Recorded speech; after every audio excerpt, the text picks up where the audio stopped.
ಎಲ್ಲರಿಗೂ ನಮಸ್ಕಾರ. ಇಂದು ನಾವು ಒಬ್ಬ ಸೋಮಾರಿ ಹುಡುಗನ ಆಸಕ್ತಿದಾಯಕ ಕಥೆಯನ್ನು ತಿಳಿದುಕೊಳ್ಳೋಣ. ಅವನು ಸೋಮಾರಿಯಾಗಿದ್ದರೂ ತುಂಬಾ ಬುದ್ಧಿವಂತನಾಗಿದ್ದ. ಈ ಕಥೆಯ ಕೊನೆಯಲ್ಲಿ ಒಬ್ಬ ಸೋಮಾರಿ ವ್ಯಕ್ತಿ ಕೂಡ ಹೇಗೆ ಕಷ್ಟಪಟ್ಟು ಕೆಲಸ ಮಾಡಿ ತನ್ನ ಸೋಮಾರಿತನವನ್ನು ಗೆಲ್ಲಬಹುದು ಎಂಬುದನ್ನು ನಾವು ಕಲಿಯಲಿದ್ದೇವೆ. ಒಂದಾನೊಂದು ಕಾಲದಲ್ಲಿ ಒಂದು ಸಣ್ಣ ಹಳ್ಳಿಯಲ್ಲಿ ರಾಯನ್ ಎಂಬ ಹೆಸರಿನ ಯುವಕನಿದ್ದನು. ಅವನು ತನ್ನ ಹೆತ್ತವರೊಂದಿಗೆ ಹಳ್ಳಿಯ ಕೊನೆಯಲ್ಲಿದ್ದ ಒಂದು ಸಣ್ಣ ಮನೆಯಲ್ಲಿ ವಾಸಿಸುತ್ತಿದ್ದನು. ರಾಯನ್ ತುಂಬಾ ಸೋಮಾರಿಯಾಗಿದ್ದನು. ಪ್ರತಿದಿನ ಅವನು ತನ್ನ ತಂದೆಗೆ ಹೊಲದಲ್ಲಿ ಸಹಾಯ ಮಾಡುತ್ತಿದ್ದನು. ಆದರೆ ಅವನ ಕೆಲಸ ಕೇವಲ ಭತ್ತದ ಬೆಳೆಯನ್ನು ತಿನ್ನಲು ಬರುತ್ತಿದ್ದ ಹಕ್ಕಿಗಳನ್ನು ಓಡಿಸುವುದಷ್ಟೇ ಆಗಿತ್ತು. ಹೆಚ್ಚಿನ ಜನರು ಹಕ್ಕಿಗಳನ್ನು ಓಡಿಸಲು ಕೋಲುಗಳನ್ನು ಅಥವಾ ಗವಣಿಗಳನ್ನು ಬಳಸುತ್ತಿದ್ದರು. ಆದರೆ ರಾಯನ್ಗೆ ಅಷ್ಟೊಂದು ಕಷ್ಟಪಡಲು ಇಷ್ಟವಿರಲಿಲ್ಲ. ಅವನ ತಂದೆಗೆ ಅವನ ಸೋಮಾರಿತನದ ಬಗ್ಗೆ ಸ್ವಲ್ಪ ಚಿಂತೆ ಇತ್ತು. ಒಂದು ವೇಳೆ ನನಗೆ ಹುಷಾರಿಲ್ಲದಿದ್ದರೆ ರಾಯನ್ ಎಲ್ಲವನ್ನು ಹೇಗೆ ನಿಭಾಯಿಸುತ್ತಾನೆ ಎಂದು ಅವರು ಯೋಚಿಸುತ್ತಿದ್ದರು. ಆದರೆ ರಾಯನ್ ಯಾವಾಗಲೂ ತನ್ನ ಕೆಲಸವನ್ನು ಮುಗಿಸುತ್ತಿದ್ದರಿಂದ ಅವನ ತಂದೆ ಎಂದಿಗೂ ಅವನ ಮೇಲೆ ಕೋಪಗೊಳ್ಳಲಿಲ್ಲ. ಒಂದು ಬೇಸಿಗೆಯ ಬರಗಾಲದ ಸಮಯದಲ್ಲಿ ಅವನ ತಂದೆಗೆ ತುಂಬಾ ಹುಷಾರಿಲ್ಲದಂತಾಯಿತು. ಆಗ ರಾಯನ್ ಒಬ್ಬನೇ ಇಡೀ ಹೊಲವನ್ನು ನೋಡಿಕೊಳ್ಳಬೇಕಾಯಿತು. ಅವನು ಪ್ರಯತ್ನಿಸಿದನಾದರೂ ಅವನಿಗೆ ಕಷ್ಟಪಟ್ಟು ಕೆಲಸ ಮಾಡುವ ಅಭ್ಯಾಸವಿರಲಿಲ್ಲ. ಕೆಲವು ವಾರಗಳ ನಂತರ ನೀರಿಲ್ಲದೆ ಬೆಳೆಗಳು ಒಣಗಲು ಪ್ರಾರಂಭಿಸಿದವು. ರಾಯನ್ ಒಬ್ಬನೇ ಅವುಗಳನ್ನು ಉಳಿಸಲು ಸಾಧ್ಯವಾಗಲಿಲ್ಲ. ಅಂದು ರಾತ್ರಿ ರಾಯನ್ ನಕ್ಷತ್ರಗಳ ಕೆಳಗೆ ಕುಳಿತು ನಾನು ನಿಷ್ಪ್ರಯೋಜಕನೆಂದು ಭಾವಿಸಿ ನಿರಾಶೆಗೊಂಡನು. ನಾನು ಯಾಕೆ ಎಂದಿಗೂ ಕಷ್ಟಪಟ್ಟು ಪ್ರಯತ್ನಿಸಲಿಲ್ಲ, ಈಗ ನನ್ನ ಕುಟುಂಬದ ಭರವಸೆಯೇ ಹೊರಟು ಹೋಯಿತು ಎಂದು ಯೋಚಿಸಿದನು. ಮಾರನೆಯ ದಿನ ಬೆಳಗ್ಗೆ ಹಳ್ಳಿಯ ಜನರು ಮಾತನಾಡಿಕೊಳ್ಳುತ್ತಿರುವುದನ್ನು ಅವನು ಕೇಳಿದನು. ಏನಾಗುತ್ತಿದೆ ಎಂದು ನೋಡಲು ರಾಯನ್ ಅಲ್ಲಿಗೆ ಹೋದನು. ಅಲ್ಲಿ ಒಬ್ಬ ಸೈನಿಕನು ರಾಜನ ಅರಮನೆಯಲ್ಲಿ ನಡೆಯಲಿರುವ ದೊಡ್ಡ ಸ್ಪರ್ಧೆಯ ಬಗ್ಗೆ ಪ್ರಕಟಿಸುತ್ತಿದ್ದನು. ಗೆದ್ದವರಿಗೆ ಒಂದು ಪೆಟ್ಟಿಗೆ ತುಂಬಾ ಚಿನ್ನ ಸಿಗಲಿದೆ ಎಂದು ಅವನು ಹೇಳಿದನು. ಇದನ್ನು ಕೇಳಿ ರಾಯನ್ ಇದು ನನ್ನ ಕುಟುಂಬವನ್ನು ಉಳಿಸಬಹುದು ಎಂದು ಯೋಚಿಸಿದನು. ಹೆಚ್ಚು ಯೋಚಿಸದೆ ನಾನು ಕೂಡ ಸ್ಪರ್ಧೆಯಲ್ಲಿ ಭಾಗವಹಿಸುವುದಾಗಿ ರಾಯನ್ ಹೇಳಿದನು. ಹಳ್ಳಿಯವರು ಇದನ್ನು ಕೇಳಿ ನಕ್ಕರು. ರಾಯನ್ ಅಂತಹ ಸೋಮಾರಿ ವ್ಯಕ್ತಿ ಇಡೀ ರಾಜ್ಯದಿಂದ ಬರುವ ಬಲಿಷ್ಠ ಜನರ ವಿರುದ್ಧ ಹೇಗೆ ಗೆಲ್ಲಲು ಸಾಧ್ಯ ಎಂದು ಅವರು ಯೋಚಿಸಿದರು. ಆದರೆ ರಾಯನ್ ಅದಕ್ಕೆ ತಲೆ ಕೆಡಿಸಿಕೊಳ್ಳಲಿಲ್ಲ. ಅರಮನೆಯನ್ನು ತಲುಪಲು ಅವನಿಗೆ 3 ದಿನಗಳ ಅವಕಾಶವಿತ್ತು. ಆದ್ದರಿಂದ ಅವನು ಬೇಗನೆ ಹೊರಟನು. ರಾಯನ್ ಗೆಲ್ಲುತ್ತಾನೆ ಎಂದು ಅವನ ಹೆತ್ತವರು ನಂಬದಿದ್ದರು.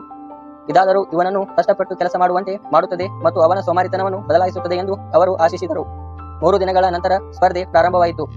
ಸ್ಪರ್ಧಿಗಳೆಲ್ಲರೂ ಒಂದು ದೊಡ್ಡ ಸರೋವರದ ಬಳಿ ಜಮಾಯಿಸಿದರು. ಅವರಲ್ಲಿ ಅನೇಕರು ಬಲಿಷ್ಠರು ಮತ್ತು ಸದೃಢರಾಗಿದ್ದರು. ಇದನ್ನು ನೋಡಿ ರಾಯನ್ ಕಂಗಾಲಾದನು. ನಾನು ಈ ಜನರನ್ನು ಹೇಗೆ ಸೋಲಿಸಲಿ ಎಂದು ಯೋಚಿಸಿದನು. ನಂತರ ನಿಯಮಗಳನ್ನು ಘೋಷಿಸಲಾಯಿತು.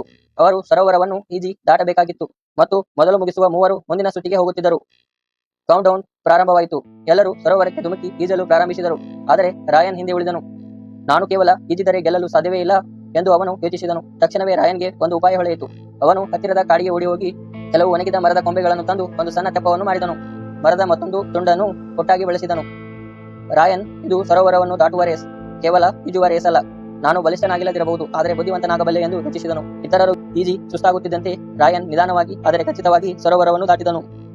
ಅವನು ಅನೇಕರನ್ನು ಹಿಂದಿಕ್ಕಿದನು. ಕೊನೆಯಲ್ಲಿ ರಾಯನ್ 3ನೇ ಸ್ಥಾನವನ್ನು ಪಡೆದು ಮುಂದಿನ ಸುತ್ತಿಗೆ ಅರ್ಹತೆ ಪಡೆದನು. ತುಂಬಾ ಬಲಿಷ್ಠನಾಗಿದ್ದ 2 ಸ್ಪರ್ಧಿಗಳು ಕೂಡ ಮುಂದಿನ ಸುತ್ತಿಗೆ ಬಂದರು. ಮಾರನೇ ದಿನ ಅಂತಿಮ ಸ್ಪರ್ಧೆ ಪ್ರಾರಂಭವಾಯಿತು. ಪ್ರತಿಯೊಬ್ಬ ಸ್ಪರ್ಧಿಗೂ ಒಂದು ದೊಡ್ಡ ಮರದ ಜಿಮ್ಮಿ ನೀಡಲಾಗಿತ್ತು. ಆ ಮರದ ತುಂಡನ್ನು 1 ಕಿಲೋಮೀಟರ್ ದೂರದ ಫೆನ್ಸಿಂಗ್ ಲೈನ್ ವರೆಗೆ ತಳ್ಳಿಕೊಂಡು ಹೋಗುವುದು ಅವರ ಕೆಲಸವಾಗಿತ್ತು. ಅವರಿಗೆ ಸಹಾಯ ಮಾಡಲು ಹಿಂದೆ ಅನೇಕ ಉಪಕರಣಗಳನ್ನು ಇಡಲಾಗಿತ್ತು, ಆದರೆ ಅವರು ಕೇವಲ ಒಂದನ್ನು ಮಾತ್ರ ಆರಿಸಿಕೊಳ್ಳಬಹುದಾಗಿತ್ತು. ಮೊದಲ ಸ್ಪರ್ಧಿ ಬೇಗನೆ ಒಂದು ಹಗ್ಗವನ್ನು ತೆಗೆದುಕೊಂಡು ಮರದ ತುಂಡನ್ನು ಎಳೆಯಲು ಪ್ರಾರಂಭಿಸಿದನು. 2ನೇ ಸ್ಪರ್ಧಿ ಮರದ ತುಂಡನ್ನು ಹತೋಟಿಗೆ ತರಲು ಮತ್ತೊಂದು ಮರದ ತುಂಡನ್ನು ತೆಗೆದುಕೊಂಡನು. ಆದರೆ ರಾಯನ್ ತರಾತುರಿ ಮಾಡಲಿಲ್ಲ. ಅವನು ಉಪಕರಣಗಳ ಬಗ್ಗೆ ಜಾಗರೂಕತೆಯಿಂದ ಯೋಚಿಸಿದನು. ನನ್ನ ಸ್ನಾಯು ಬಲದಿಂದ ನಾನು ಗೆಲ್ಲಲು ಸಾಧ್ಯವಿಲ್ಲ, ನಾನು ಹೆಚ್ಚು ಬುದ್ಧಿವಂತಿಕೆಯಿಂದ ಯೋಚಿಸಬೇಕು ಎಂದು ತನಗೆ ಹೇಳಿಕೊಂಡನು. ಸ್ವಲ್ಪ ಸಮಯ ಯೋಚಿಸಿದ ನಂತರ ರಾಯನ್ ಒಂದು ಸಣ್ಣ ಚಾಕುವನ್ನು ಆರಿಸಿಕೊಂಡನು. ಅಷ್ಟು ದೊಡ್ಡ ಮರದ ತುಂಡನ್ನು ಸರಿಸಲು ಚಾಕು ಹೇಗೆ ಸಹಾಯ ಮಾಡುತ್ತದೆ ಎಂದು ನೆರೆದಿದ್ದ ಜನರಿಗೆ ಗೊಂದಲವಾಯಿತು. ಆದರೆ ರಾಯನ್ ಅದನ್ನು ತಳ್ಳುವ ಬದಲು ಮರದ ತುಂಡನ್ನು ಕೆತ್ತಲು ಪ್ರಾರಂಭಿಸಿದನು. ಅವನು ಆ ಚೌಕಾಕಾರದ ಮರವನ್ನು ಚೆಂಡಿನಂತೆ ದುಂಡಗಿನ ಆಕಾರಕ್ಕೆ ಕತ್ತರಿಸಿದನು. 1 ಗಂಟೆಯ ನಂತರ ರಾಯನ್ ಕೆತ್ತುವುದನ್ನು ಮುಗಿಸಿದನು. ಈಗ ಭಾರಿ ತೂಕದ ಮರದ ಬ್ಲಾಕ್ ಬದಲಿಗೆ ಅವನ ಬಳಿ ಒಂದು ಮರದ ಚೆಂಡು ಇತ್ತು. ಇತರ ಸ್ಪರ್ಧಿಗಳು ತಮ್ಮ ಭಾರವಾದ ಮರದ ತುಂಡುಗಳೊಂದಿಗೆ ಹೋರಾಡುತ್ತಿರುವಾಗ ರಾಯನ್ ತನ್ನ ಮರದ ಚೆಂಡನ್ನು ಸುಲಭವಾಗಿ ತಳ್ಳಿಕೊಂಡು ಹೋದನು. ಅವನು ಅದನ್ನು ರಸ್ತೆಯಲ್ಲಿ ಉರುಳಿಸುತ್ತಾ ಇತರರನ್ನು ಹಿಂದಿಕ್ಕಿದನು. ತನ್ನ ಸಂಪೂರ್ಣ ಶಕ್ತಿ ಮತ್ತು ದೃಢ ಸಂಕಲ್ಪದಿಂದ ರಾಯನ್ ಮೊದಲನೆಯದಾಗಿ ಫಿನಿಶಿಂಗ್ ಲೈನ್ ದಾಟಿದನು. ಜನಸಮೂಹ ಜೋರಾಗಿ ಚಪ್ಪಾಳೆ ತಟ್ಟಿ ಹರ್ಷೋದ್ಗಾರ ಮಾಡಿತು. ಆ ಸೋಮಾರಿ ಹುಡುಗ ಗೆಲ್ಲುತ್ತಾನೆ ಎಂದು ಯಾರೂ ಊಹಿಸಿರಲಿಲ್ಲ. ಸೋಮಾರಿ ಜನರು ಕೂಡ ಬುದ್ಧಿವಂತರಾಗಿರಬಹುದು, ಆದರೆ ಅವರು ಏನನ್ನಾದರೂ ಸಾಧಿಸಲು ಒಂದು ದೊಡ್ಡ ಕಾರಣ ಅಗತ್ಯವಿರುತ್ತದೆ. ರಾಯನ್ಗೆ ಅವನ ಕುಟುಂಬದ ಮೇಲಿದ್ದ ಪ್ರೀತಿಯಂತೆ. ಆದ್ದರಿಂದ ನಿಮಗೆ ಎಂದಾದರೂ ಸೋಮಾರಿತನ ಅನಿಸಿದರೆ ಕಷ್ಟಪಟ್ಟು ಕೆಲಸ ಮಾಡಲು ಒಂದು ಬಲವಾದ ಕಾರಣವನ್ನು ಕಂಡುಕೊಳ್ಳಿ. ಅದು ನಿಮ್ಮ ಕುಟುಂಬಕ್ಕಾಗಿ ಇರಬಹುದು, ನಿಮ್ಮ ಕನಸುಗಳಿಗಾಗಿ ಇರಬಹುದು, ಅಥವಾ ಇತರರು ತಪ್ಪು ಎಂದು ನಿರೂಪಿಸುವುದಕ್ಕಾಗಿ ಇರಬಹುದು.